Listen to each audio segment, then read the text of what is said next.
अभिक्रिया वेग पर ताप का प्रभाव, effect of temperature on reaction rate. ताप बढ़ाने पर अभिक्रिया का वेग बढ़ता जाता है और ऐसा माना जाता है कि यदि किसी अभिक्रिया का ताप 10 डिग्री सेल्सियस बढ़ाए तो उसके वेग नियतांकों का अनुपात बढ़कर दुगना अथवा तिगुना हो जाता है, यद्यपि अभिक्रिया की कोटि वही रहती है।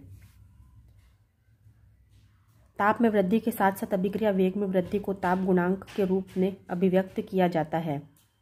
10 डिग्री सेल्सियस ताप के अंतर पर अभिक्रिया के दो वेग स्थिरांकों का अनुपात ताप गुणांक अथवा तापमान गुणांक कहलाता है। टेम्परेचर बढ़ाने पर रेट ऑफ रिएक्शन बढ़ता जाता है और ऐसा माना जाता है कि यदि किसी रिएक्शन का टेम्परेचर 10 डिग्री सेल्सियस तक बढ़ा दिया जाए तो उसके रेट कांस्टेंट का जो रेशो है वह बढ़कर डबल और ट्रिपल हो जाता है, यद्यपि ऑर्डर ऑफ रिएक्शन वही रहती है। किसी भी रिएक्शन की ऑर्डर ऑफ रिएक्शन वही रहती है। टेम्परेचर के बढ़ाने के साथ साथ ही रेट ऑफ रिएक्शन भी बढ़ती जाती है, जिसे कि हम टेम्परेचर कोफिशिएंट के रूप में रिप्रेजेंट करते हैं। 10 डिग्री सेल्सियस टेम्परेचर के अंतर पर किसी भी रिएक्शन के दो रेट कांस्टेंट का जो रेशो है वह टेम्परेचर कोफिशिएंट कहलाता है। तो तापमान गुणांक या टेम्परेचर कोफिशिएंट हो गया, जैसे हमने कोई रिएक्शन ली, उसका रेट कांस्टेंट है टाइम टी पर KT, लेकिन अब हम 10 डिग्री सेल्सियस यदि उसी रिएक्शन का टेम्परेचर बढ़ा देते हैं तो उसका रेट कांस्टेंट हो जाएगा KT प्लस 10 डिग्री सेल्सियस।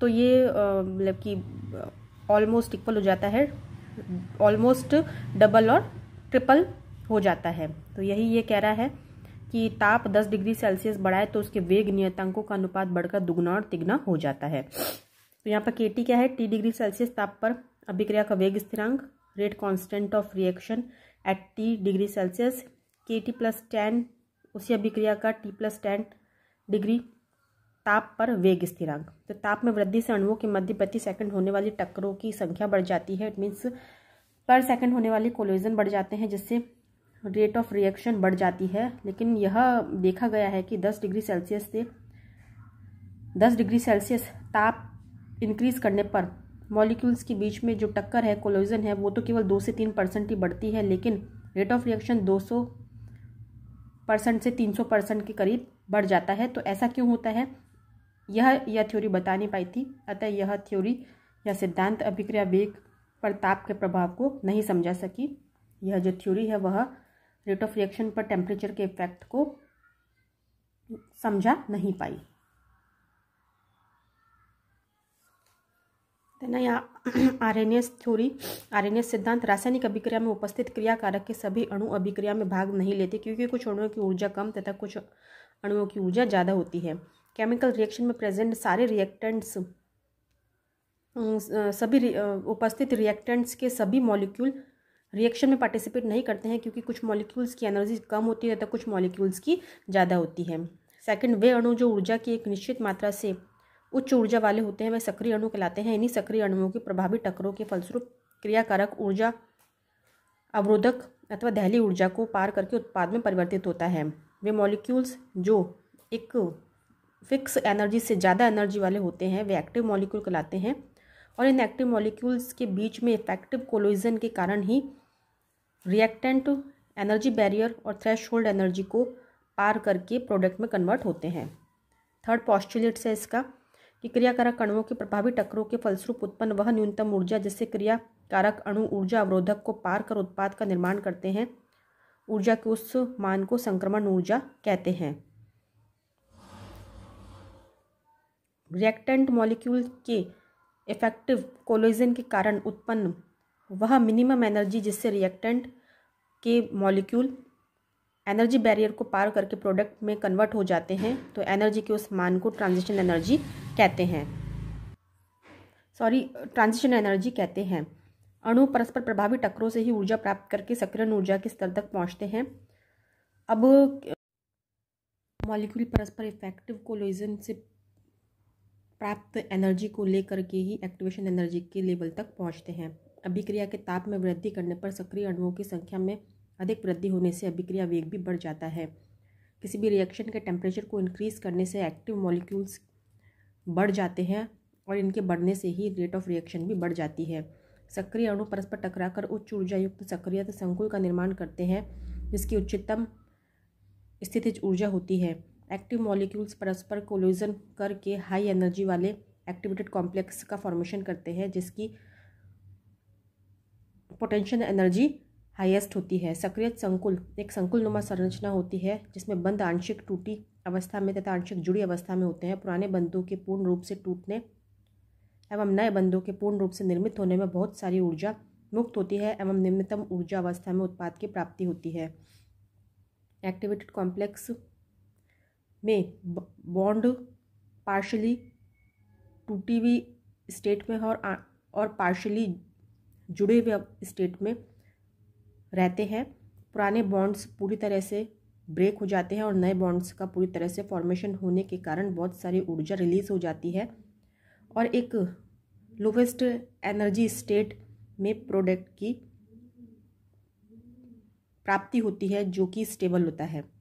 तो उपरोक्त तथ्यों के आधार पर आर्हेनियस से वेग नियतांक के तथा परम ताप टी के बीच संबंध प्रस्तुत किया। तो आर्हेनियस ने रेट कांस्टेंट के और एब्सोल्यूट टेम्परेचर टी के बीच एक रिलेशन को बताया।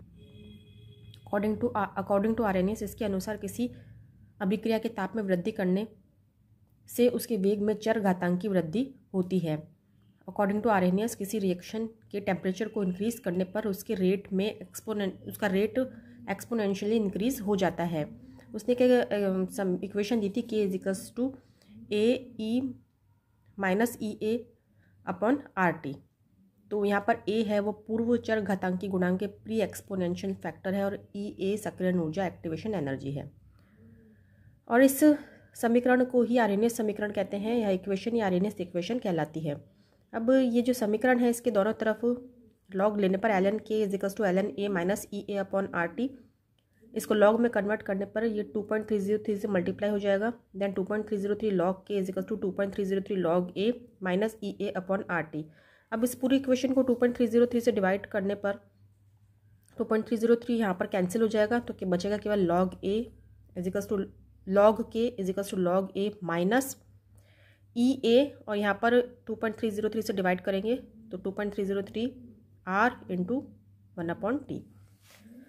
देन लॉग के और 1/t के बीच में यदि एक ग्राफ खींचते हैं तो एक सरल रेखा हमको मिलती है जिसका ढाल या slope minus E A upon 2.303 R होगा। क्योंकि ये माइनस में है इसलिए हमको ये एक सरल रेखा एक स्ट्रेट लाइन इस तरह से मिलेगी। जब पॉजिटिव में होता है तो ये स्ट्रेट लाइन यहाँ मिलती है इस तरह से। तो इस प्रकार वक्र की सहायता से हम minus E A upon 2.303 R का मान ज्ञात करके सक्रियण ऊर्जा ई ए के मान का परिकलन कर सकते हैं। तो इस तरह से हम इस स्लोप के through minus E A upon 2.303 R की वैल्यू को कैलकुलेट कर लेंगे।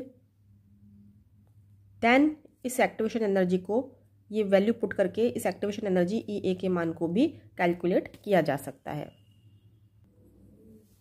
अब इस अभिक्रिया के लिए दो भिन्न भिन्न तापमानों पर वेग स्थिरांकों के मान क्रमशः k1 व k2 है। तो पीछे दी गई समीकरण के अनुसार मतलब कि हम दो प्रैक्टिकल करते हैं उसमें दो वेग रेट कांस्टेंट k1 व k2 होते हैं जो कि अलग अलग टेम्परेचर पर होते हैं T1 व T2। तो हमारे पास जो इक्वेशन आई थी उसमें लॉग k1 वैल्यूज पुट करने पर पहले k1 then k2 is equals to log a minus E A upon 2.303 R और टेम्परेचर हमने लिया था T1। देन ऐसे कैसे सेकंड प्रैक्टिकल किया log k2 is equals to log a minus E A upon 2.303 R और टेम्परेचर लिया था हमने सेकंड टाइम में T2। समीकरण 5 में समीकरण 4 को घटाने पर log k2 minus log k1 is equals to plus log A और माइनस लॉग ए कैंसिल हो जाएंगे। Then E A upon 2.303 R common है और 1/T1 माइनस 1/T2। देन इसका एलसीएम लेंगे और जो वैल्यूज लॉग में होती है वो अपॉन में आ जाएगी। Log k2 upon k1 is equals to E A upon 2.303 R, इसका एलसीएम ले लेंगे तो T2 minus T1 divided by T1 into T2। यह आर्हेनियस समीकरण की समाकलित रूप कहलाता है। Integration form of Arrhenius equation. तो यदि किसी अभिक्रिया के लिए दो भिन्न भिन्न तापमानों पर वेग स्थिरांक के मान ज्ञात करने हो तो इस समीकरण द्वारा अभिक्रिया की सक्रियण ऊर्जा की गणना की जा सकती है। यदि किसी रिएक्शन के लिए दो अलग अलग टेम्परेचर पर रेट कांस्टेंट की वैल्यूज़ को कैलकुलेट करना हो तो इस समीकरण द्वारा किसी रिएक्शन की एक्टिवेशन एनर्जी को कैलकुलेट किया जा सकता है। अब सक्रियण ऊर्जा की अवधारणा, concept of activation energy. Rate of reaction पर टेम्परेचर के इफेक्ट को समझने के लिए आरेनियस ने 1888 में एक्टिवेशन एनर्जी का कंसेप्ट दिया। रिएक्टेंट एनर्जी बैरियर अथवा थ्रेशहोल्ड एनर्जी को पार किए बिना प्रोडक्ट में परिवर्तित नहीं हो सकते हैं, अतः रिएक्टेंट की एवरेज पोटेंशियल एनर्जी की वह सबसे कम अमाउंट जो रिएक्टेंट अणुओं के इफेक्टिव कोलिजन से प्राप्त होती है एवं रिएक्टेंट मॉलिक्यूल को प्रोडक्ट में चेंज कर देती है, एक्टिवेशन एनर्जी कहलाती है। यहाँ देखिए, ये सक्रियण ऊर्जा है यहाँ से यहाँ तक, ये रिएक्टेंट की एवरेज पोटेंशियल एनर्जी है, यह यहाँ पर रिएक्टेंट है और यह रिएक्टेंट इस एनर्जी बैरियर को पार किए बिना प्रोडक्ट में कन्वर्ट नहीं हो रहा है। तो यहाँ से यहाँ तक हो गई एक्टिवेशन एनर्जी, ये पूरी हो गई थ्रेशहोल्ड एनर्जी, एंड यहाँ से यहाँ तक हो गई एवरेज पोटेंशियल एनर्जी। तो एक्टिवेशन एनर्जी, इसका मान कैसे कैलकुलेट करेंगे, दिस माइनस दिस, तो थ्रेशहोल्ड एनर्जी माइनस क्रियाकारक अणुओं की औसत स्थितिज ऊर्जा, average potential energy of reactant molecule. तो इसे इस प्रकार एक अभिक्रिया के द्वारा हम लोग समझते हैं, जैसे A+B+C गिव्स A-B+C। यहाँ देखिए, ये रिएक्शन है A+B-C गिव्स A-B+C। तो यहाँ पर ये रिएक्टेंट है A+B-C, तो A और B के पीछे बॉन्ड बनना चालू होगा और B और C के पीछे बॉन्ड ब्रेक होना चालू होगा। तो ये रिएक्टेंट एक्टिवेशन एनर्जी को लेकर के A और B के बीच में बॉन्ड बनना स्टार्ट होता है और B और C के बीच में बॉन्ड टूटना स्टार्ट होता है। तो इस स्टेट में पार्शियली बॉन्ड का फॉर्मेशन होना और बॉन्ड का टूटना, तो इस स्टेट में जो पोटेंशियल एनर्जी होती है वो हाईएस्ट होती है और रिएक्टेंट एक्टिवेशन एनर्जी को लेकर के ही यहाँ तक पहुँचते हैं, इस एनर्जी बैरियर तक पहुँचते हैं और यहाँ जाकर के ये आंशिक बॉन्ड का टूटना और बॉन्ड का बनना एक ऐसी अवस्था होती है जिसे हम लोग सक्रिय संकुल कहते हैं, एक्टिवेटेड कॉम्प्लेक्स कहते हैं। देन ये एक्टिवेटेड कॉम्प्लेक्स जब प्रोडक्ट में कन्वर्ट होता है तो अपनी एनर्जी को रिलीज़ कर देता है और एनर्जी को रिलीज़ करने के बाद में A और B के बीच में बॉन्ड का फॉर्मेशन हो जाता है और B और C के बीच में बॉन्ड ब्रेक हो जाता है। देन प्रोडक्ट का फॉर्मेशन होता है A-B+C। तो ये पूरी यहाँ से यहाँ तक जितनी भी एनर्जी है वो होगी हमारी थ्रेशहोल्ड एनर्जी। यहाँ से यहाँ तक जो एनर्जी होगी जो रिएक्टेंट एक्टिवेटेड कॉम्प्लेक्स बनाने में लेता है काम में, वो होगी हमारी एक्टिवेशन एनर्जी EA। और ये जो रिएक्टेंट और प्रोडक्ट के बीच में जो एनर्जी है वो कहलाएगी हमारी अभिक्रिया ऊष्मा, रिएक्शन हीट, जिसे हम ΔH कहते हैं। अब यदि टेम्परेचर बढ़ा दिया जाता है, यदि ताप में वृद्धि की जाती है, तो एक्टिवेशन एनर्जी या उससे अधिक ऊर्जा वाले रिएक्टेंट मॉलिक्यूल्स की संख्या में वृद्धि हो जाती है, उनके नंबर्स बढ़ जाते हैं और rate of reaction reactant molecule के इसे सक्रिय संकुल एक्टिवेटेड कॉम्प्लेक्स में बदलने की जो दर है, जो रेट है, अथवा अभिक्रिया या रिएक्शन में प्रेजेंट एक्टिवेशन एनर्जी या उससे अधिक एक्टिवेशन एनर्जी वाले अणुओं की संख्या के समानुपाती होता है। इट मीन्स ये कहना चाह रहा है कि जो रेट ऑफ रिएक्शन है वह रिएक्शन में प्रेजेंट एक्टिवेशन एनर्जी या उस एक्टिवेशन एनर्जी से ज़्यादा एनर्जी रखने वाले मॉलिक्यूल्स की संख्या के प्रोपोर्शनल होता है। तो इस प्रकार से यह सक्रियण ऊर्जा की अवधारणा और एक्टिवेशन एनर्जी का कंसेप्ट आपको समझा दिया गया है।